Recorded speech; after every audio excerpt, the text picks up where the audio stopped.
Всем привет! Сегодня я вам расскажу кое-что о здоровье и как связано с этим психосоматика. Вот представьте, что это человек, или другой живой организм.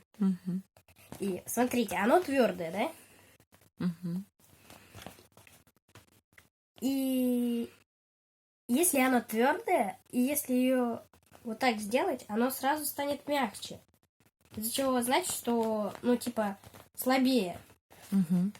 И представьте, что это организм. Все, береза падает. Вот. И это выходит то, что... Вот. И когда человек кашляет, ему трудно дышать. И при этом представьте, что это, получается, оно боится, что его сдуют, потому что потому что оно станет слабее, да? Вот. И при этом она боится, что еще ее сдуют, ее могут сдуть, вот эту вот штуку. И она этого боится, естественно. И при этом то же самое, когда кашляешь, дышать трудно. И при этом получается, что легкие уменьшаются.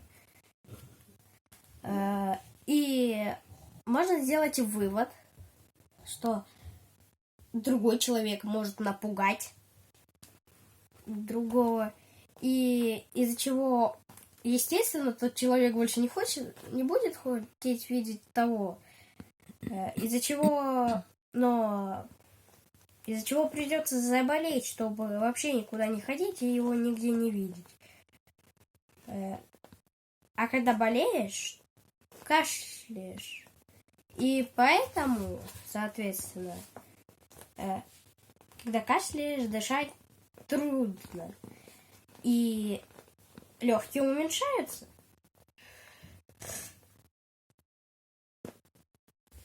И при этом это получается, что легкие уменьшаются, а дышать помогает, легкие очень полезный орган. Все органы полезные, но легкий это именно делает то, что дышит человек и всякое такое.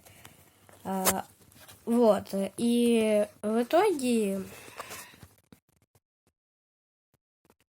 получается, что если кто-то пугает другого, пристает и этим пугает, то выходит то, что сдувается из-за того, что болеешь. Вот. А еще смотрите, послушайте этот звук.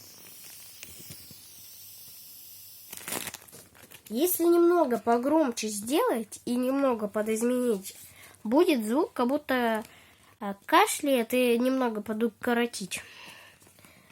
И получается, что когда болеешь,